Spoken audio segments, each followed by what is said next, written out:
Where the f is Bear? I can't see shit in this fog. This is crazy. Well, let's go find them and get this tournament going, baby.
Oh, here we go, here we go, here we go. Come on, take it, take it, take it, take it, take it, take it.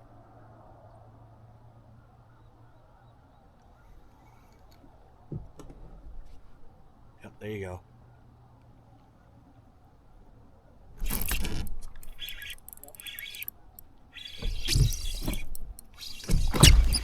Not a monster, but it's scoreable.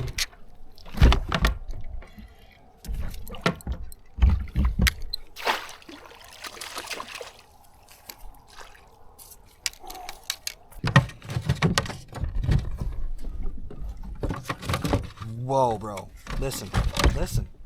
I know it looks like water, but it's really a kayak. All right, guys. 16 inches. Fish number 2, baby. It's a pretty. I actually made him bite. It's like I made this one bite.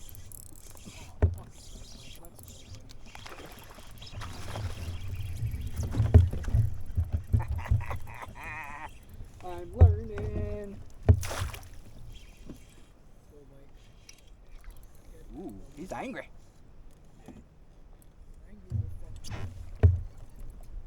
About the same size as the last one. Oh, wow. Come here, listen, bro. See this net right here? It's really warm, I promise. 15.5. Fish number 3, counting bears. All right, guys, we are off to a crazy start. It is only 7:57. We're 57 minutes in. We're at 49 inches. We have 3 fish on the board. We're average about 16 inches per fish. And we've come up to a shallow grass flat. The theory that we have is that these fish are essentially cruising around and feeding up on the bait fish shallow. It is super, super cold. If I didn't mention that in the intro, we are talking 29-degree frost, like super ridiculously cold temperatures. The water temp is down to 65, and those fish are still pretty active, but our current theory is that they're actually going to kind of turn on in a couple of hours. The temperature, the ambient temperature, is supposed to rise about 20 degrees over the next 2 hours. So we're going to get a lot of sun. Does not look like there's any cloud cover, so the lake is just going to get completely beat with the sun. So what we're doing is we're taking advantage of the shallow water early bite. A lot of the times bass will pull in shallow early in the morning, feed on bait fish, feed on stuff that lives in the shallow waters, and then pull out deep later on in the afternoon. So the goal here is to fish the shallow grass, work our way into the deep sections, and then we're gonna have to do some, super deep fishing later, I think, to really capitalize. But right now, like I said, we're already 3 fish in. This is the earliest I think I've ever had an almost limit in a tournament. So it's awesome, but it's also nerve-wracking because if you get on fish that early, does that mean everybody is getting on fish that early? Or does it mean that me and BareFishin just pulled off another one of those you can't make this up moments? So That being said, I gotta focus, I gotta concentrate. We gotta figure out where the rest of these fish are and start working on culling if we want to be able to compete in this event.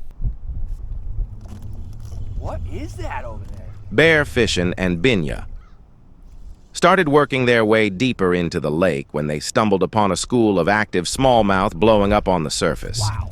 Over the next hour, they tried many different baits to try and get the fish to bite, but they just didn't seem to want anything they were throwing. Right before deciding to move on, Binya decided to try a chatterbait, and on the very next cast, this happened. Nope, it's not. It's not perch. It's not perch. Holy fuck, it's not perch.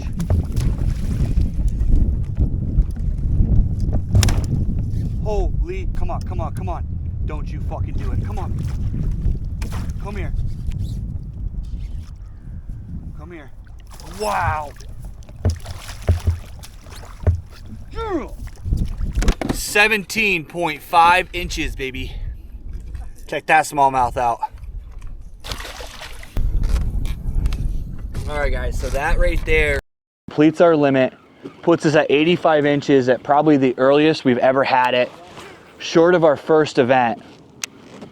And we are in a pod of smallmouth, or I'm not sure if it's just smallmouth or what it is, but it's a pod of fish that are jumping, feeding on top.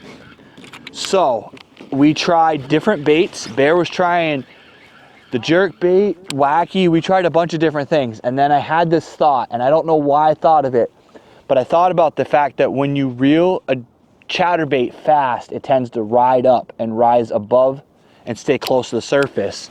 So I decided to throw the chatterbait, keep my rod tip at a 45-degree angle, and kind of burn it across the top of the surface to get the attention of those fish that were coming up to eat whatever they're eating off the surface. And 3 casts in, I pulled that smallmouth out. So we're gonna continue to work this area for a little bit longer, because we were gonna abandon it thinking that maybe it was a different species of fish or they just weren't gonna eat what we had. But apparently we just needed to change baits and make a quick adjustment, and that's what resulted in our 5th fish. Now we have to start culling. All right, 2 polar opposite ideas.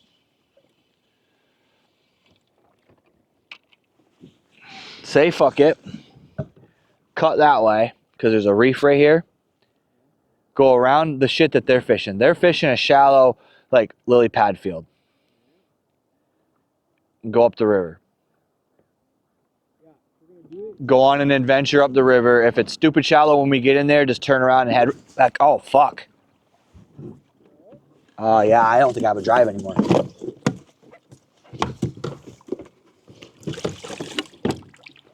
I have no prop. It's gone though. I have no drive, so I'm paddling the rest of the day.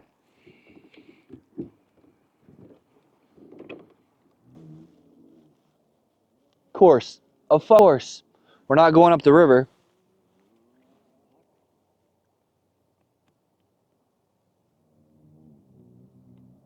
I don't know how that happened. Do that right there and pedal. Yep.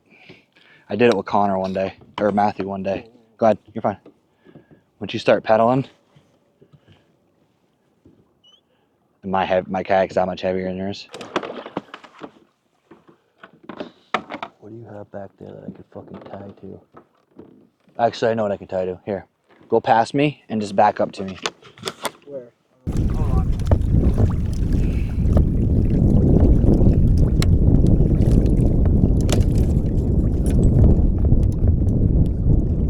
There is, so go. See that?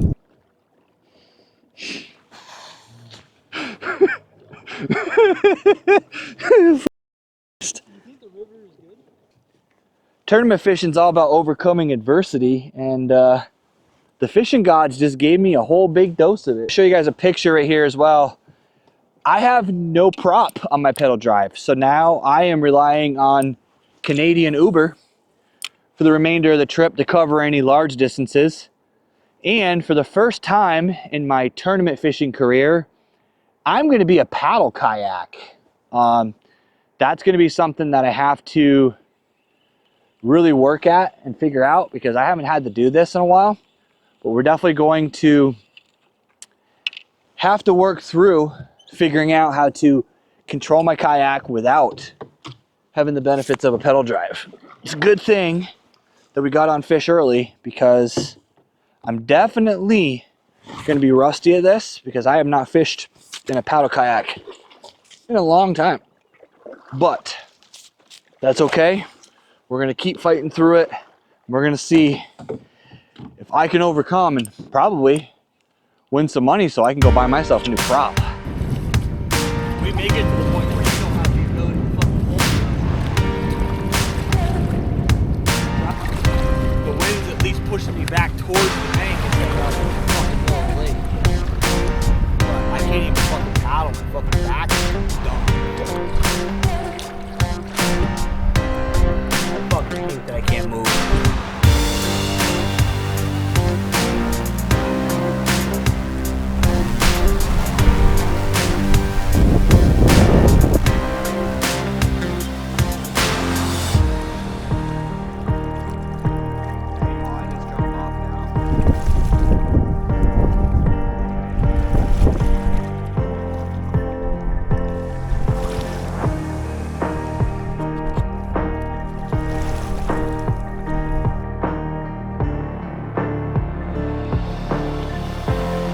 A lot of stuff on the bottom right here towards the bank.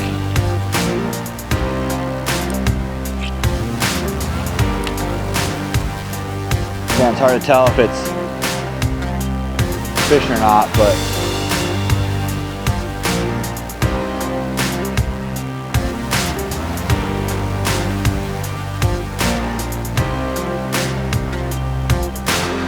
it is fish.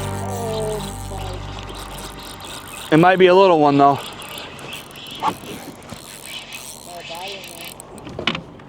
I don't think it's bigger than our littlest though. Maybe. Oh, maybe. I pray to you. There's a lot of shit between here and that grass, which makes sense. All right. Let's check this, guys. All right, our smallest is 15 and a half. He might beat that. All right, guys. Like 3 or 4 hours in the making, a 1/4 inch cull. All right, guys, we are essentially done. Bear is fishing his way out. I can't really fish and paddle. So we're working our way back to the ramp.